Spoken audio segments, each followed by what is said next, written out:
সুপ্রভাতম ছাত্ররা, আশা করি লাস্ট ক্লাসগুলোতে কারক প্রকরণের যে দুটি সূত্র আমরা আলোচনা করেছিলাম সে আলোচনাকে তোমরা শুনেছ। তোমাদের সন্দেহগুলোকে খাতায় লিখে রাখেছ।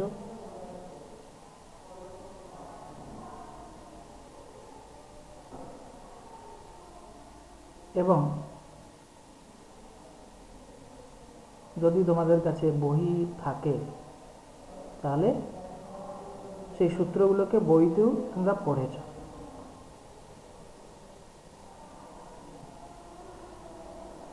যে কোনো আলোচনা পড়ার সময় তোমরা সেই আলোচনা সম্বন্ধী যা তোমার সন্দেহ এগুলোকে লিখে রাখো। যেমন দুটো সূত্র আমি পড়াইছি, আজকে একটা পড়াইলাম। এভাবে কিছু সূত্র শেষ করার পরে আমি একটা লাইভ ক্লাস নিব যেখানে তোমাদের ডাউট ক্লিয়ার করব।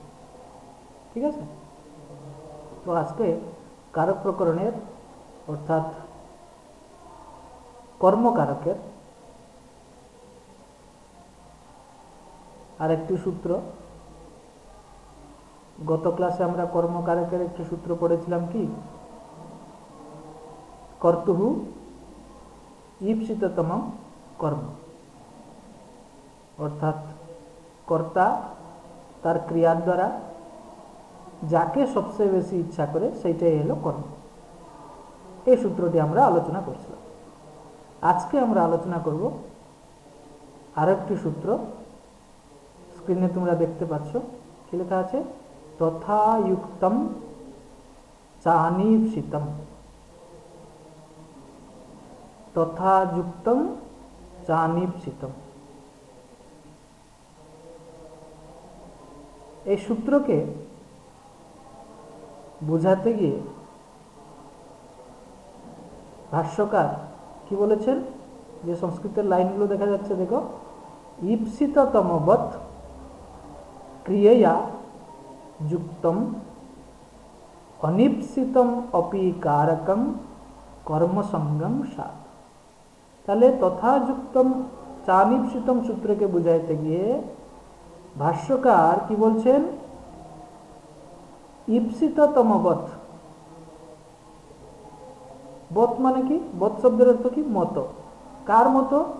ঈপ্সিততম, ঈপ্সিততম এর মতো। ঈপ্সিততম শব্দ আমরা কোথায় পড়েছি? পূর্বসূত্রে পড়েছি, কর্তুহু ঈপ্সিততম কর্ম। তাহলে এখানে বলছেন কি?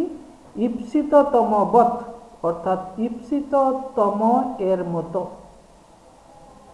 ক্রিয়া যুক্তম, ক্রিয়ার সঙ্গে যুক্ত, সংযুক্ত, ক্রিয়ার সঙ্গে যার সম্পর্ক রয়েছে। অনিপ্সিতম অপি কারকম। ঈপ্সিত হলো ইচ্ছা, অনিপ্সিত হলো অনিচ্ছা। তাহলে ঈপ্সিত কি বলছেন তিনি? ঈপ্সিততম এর মতো, ক্রিয়ার সঙ্গে সংযুক্ত। কোনো কিছু অনিপ্সিত হলেও, অনিচ্ছাকৃত হলেও সেটাও কি হবে? কর্মসংজ্ঞা। সেটাও কর্মসংজ্ঞাকে প্রাপ্ত করব, অর্থাৎ কর্মকারকের দ্বিতীয়া বিভক্তি হবে। সোজা ভাষায় বললে, পূর্ব সূত্রে আমরা পড়েছিলাম যে কর্তা তার ক্রিয়া দ্বারা যাকে সবচেয়ে বেশি ইচ্ছা করে সেইটাই হব, সেটাকেই কর্ম বলা হয়। এখানে বলা হচ্ছে না, ঠিক আছে, যাকে কর্তা সবচেয়ে বেশি ইচ্ছা করে কর্ম দ্বারা, সেটা তো কর্ম হবেই। তৎসঙ্গে সঙ্গে সেই ক্রিয়ার সঙ্গে, কর্তার ক্রিয়ার সঙ্গে সংযুক্ত যদি কিছু অনিপ্সিতও থাকে, অর্থাৎ কর্তা যদিও তাকে ইচ্ছা করে না, তবু সেই অনিচ্ছাকৃত কারক, অনিচ্ছাকৃত কোনো বস্তু, সেটাও কি হয়ে যাবে? কর্মকারকে দ্বিতীয়া বিভক্তি হবে।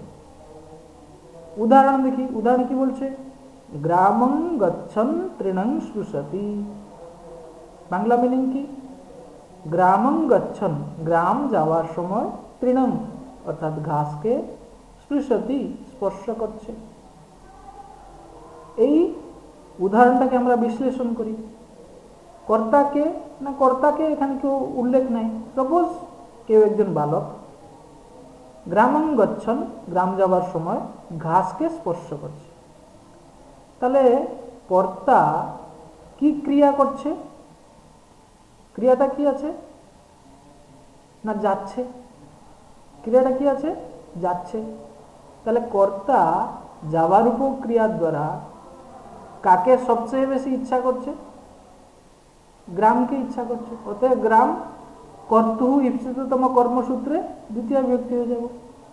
কিন্তু সে সেই গ্রামকে যাওয়ার সময়ে ঘাসটাকে সে ইচ্ছা না করলেও তার পাওটা ঘাসকে কি করছে? স্পর্শ করছে। কর্তা গ্রাম যাওয়ার সময়ে বা কর্তা যাওয়ার উপক্রিয়া সম্পাদন করার সময়ে বেশি ইচ্ছা করছে গ্রামকে, ঘাসকে স্পর্শ করা তার ইচ্ছা নয়। তবু অনিচ্ছাকৃত হলেও সে ঘাসকে কি করছে? স্পর্শ করছে। অতএব এই যে তৃণ শব্দটি তথাযুক্তম চা নিপসিতম সূত্র দ্বারা কর্মকারকে দ্বিতীয় বিভক্তি হয়ে গেছে। তাহলে এখান থেকে কি বুঝলাম আমরা? না, কর্তা তার ক্রিয়ার সঙ্গে সংযুক্ত ঈপ্সিততম বস্তুর মতো ক্রিয়ার সঙ্গে সংযুক্ত কোনো অনিপ্সিত বস্তু কর্মকারক হতে পারে। আবার বলছি, ঈপ্সিততম বস্তুর মতো ক্রিয়ার সঙ্গে সংযুক্ত কোনো অনিপ্সিত বস্তু কর্মসংজ্ঞাকে প্রাপ্ত হয়। যেমন গ্রামং গচ্ছন তৃণং স্পৃশতি, এই বাক্যে গ্রাম কর্তু ঈপ্সিততম কর্মসূত্রে দ্বিতীয় হয়েছে, কিন্তু তৃণ অর্থাৎ ঘাস, সেই তৃণ শব্দটি তথাযুক্তম অনিপ্সিতম সূত্রে দ্বিতীয় বিভক্তি হয়েছে। আরেকটি উদাহরণ দেখো, লেখা আছে বিষম ভুঙ্কতে, বিষ খাচ্ছে। সামান্যত কেউ কি ইচ্ছা করে বিষ খাবে? কিন্তু ভুঙ্কতে ক্রিয়ার সঙ্গে যেহেতু বিষের সম্পর্ক রয়েছে, তাই বিষও এখানে কি হয়েছে? তথাযুক্তম চা নিপসিতম সূত্রে দ্বিতীয় বিভক্তি হয়েছে। এই কথাটা যেটাকে আমি আলোচনা করলাম সেই কথাই এখানে বাংলায় বোঝানো হয়েছে। দেখো, সূত্রস্থ তথা শব্দের অর্থ সদৃশ। সূত্রে একটা আছে না প্রথমে তথাযুক্তম, সেই সূত্রস্থ অর্থাৎ সূত্রে স্থিত। তথা শব্দের অর্থ কি? সদৃশ, মতো, যেটা বললাম। কার মতো? ঈপ্সিততম, ঈপ্সিততম এর মতো। অতএব সূত্রের অর্থ ঈপ্সিততম সদৃশ, ক্রিয়া সঙ্গে সংযুক্ত, অনিপ্সিত কারক, কর্মপদবাচ্য। উদাহরণ কি? গ্রামং গচ্ছন তৃণং স্পৃশতি, অর্থাৎ গ্রামকে যাওয়ার সময় ঘাসকে স্পর্শ করছে। এই উদাহরণে গমন ক্রিয়ার সঙ্গে সংযুক্ত গ্রাম কর্তার ঈপ্সিত। অতএব কর্তু ঈপ্সিততম কর্ম এই সূত্র দ্বারা গ্রাম শব্দে দ্বিতীয় বিভক্তি হয়েছে। কিন্তু গমন ক্রিয়ার সময়ে স্পর্শরূপ ক্রিয়া স্বতঃ সম্পাদিত হচ্ছে, অর্থাৎ যখন সে গ্রাম যাচ্ছে, সে যাচ্ছে এটাও একটা ক্রিয়া, এবং যাওয়ার সময় যে ঘাসকে স্পর্শ করছে, স্পর্শ করাটাও একটা ক্রিয়া। সেই স্পর্শ করার উপক্রিয়ার যে সম্পাদিত হচ্ছে যাওয়ার সময়, সেই স্পর্শ ক্রিয়ার কর্মকে তৃণ। কর্তার এই তৃণ অর্থাৎ ঘাস কর্তার ঈপ্সিত না হলেও স্পর্শ ক্রিয়ার ফলাশ্রয় হেতু তৃণ কর্মপদবাচ্য। এই আলোচনাগুলো করার সময় তোমরা এগুলো কিন্তু খাতায় লেখলে ভালো, বুঝছো? নাহলে বুঝতে পারতো।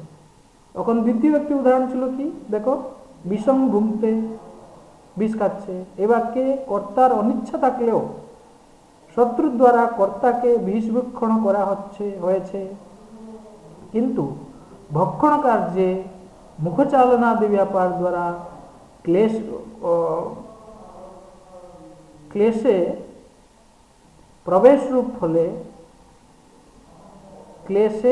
প্রবেশরূপ ফলের আশ্রয় বিষ, অতএব বিষ কর্মসংজ্ঞাকে প্রাপ্ত হয়, দ্বিতীয় বিভক্তি হয়েছে।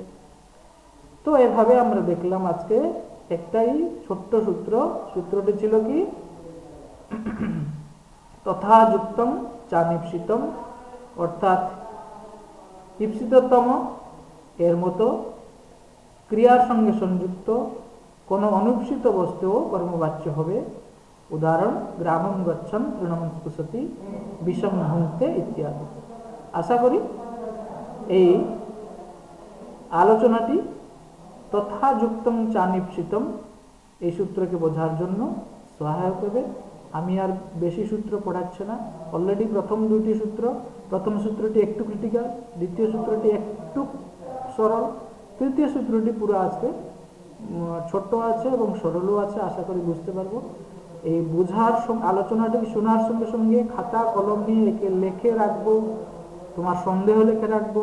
যেদিন আমি লাইভ ক্লাস করবো গুগল মিট দেওয়া, সেখানে তোমাদের ডাউটগুলো টু দি পয়েন্ট তোমরা জিজ্ঞেস করবো, আমি তোমাদের সন্দেহ দূর করব। আশা করি আলোচনাগুলো পড়াশোনার জন্য সহায়ক হচ্ছে।